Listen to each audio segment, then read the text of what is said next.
There are two reasons why investing in stocks makes sense. Firstly, because the company generates money.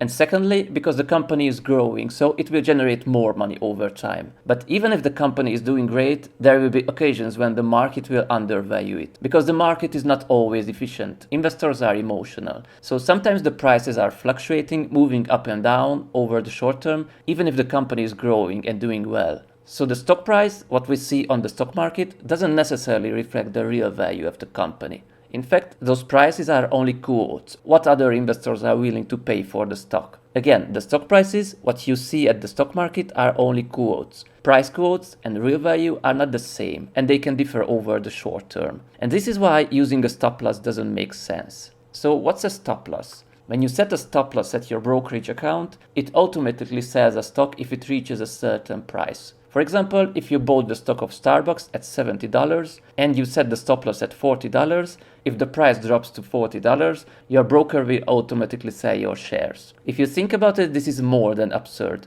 Let's say you buy a rental property for $600,000 and you rent it out for $3,000 per month, earning a 6% yield on it. But at the same time, you tell your real estate agent that if anyone wants to buy your property for $300,000, he can sell it automatically without any questions asked. I mean, why would you sell an asset that generates you money cheaper than what you paid for? Sounds absurd, right? But this is exactly stop loss. So stop loss doesn't really stop your loss. It actually realizes your loss, which was only loss on paper until you sold the stock. It would be really funny to read in the news that the company said no to an offer of $200 million, but they automatically sold the company for $108 million without any hesitation. Last year, there was a panic on the stock market and the S&P 500 fell 31% from its top.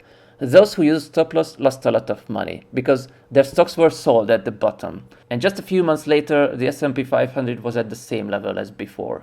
And these people probably bought back the stocks when the prices were higher. In the meantime, I bought stocks at the bottom for very cheap, and now I have an even bigger return on the stocks. I think this whole thing comes from confusion.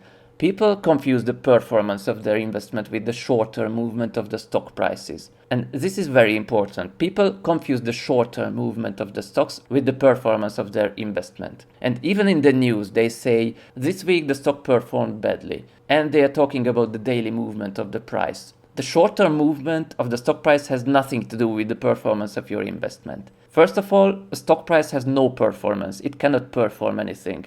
It can only reflect how investors value the company. Only businesses can have a performance, but a company cannot perform on a daily basis. The prices are just quotes, and they are changing on a daily basis. Investors are giving offers, and other investors are accepting or refusing these offers. And at the end of the day, the price may or may not reflect the real value of the underlying business. Performance is when a company sells products and generates profit. The performance of your investment is how much revenue the company generated this year and the past 5 or 10 years. That's performance, not the daily movement of the stock prices. The price of the stock over the long term will reflect the performance of the company, but many times over the short term it will not reflect the performance. Many times investors misprice stocks. Investing is not about betting on how other investors will price the stock in the short term. Investing is about buying ownership in a company that generates money and grow their business. And this performance can be only measured on a yearly basis at most. So when a company releases their quarterly report about the revenue and everything, then sure, the price movement may reflect the real value of the underlying company, but not necessarily. And we can talk about how the company performed the last quarter. But many times the stock price falls only because there is something in the news about the company, or maybe the eccentric CEO of the company posts something crazy on Twitter. So there isn't any rational reason, yet there is movement in the price. In these cases, people who use stop loss lose money, even though they might own a perfectly good business.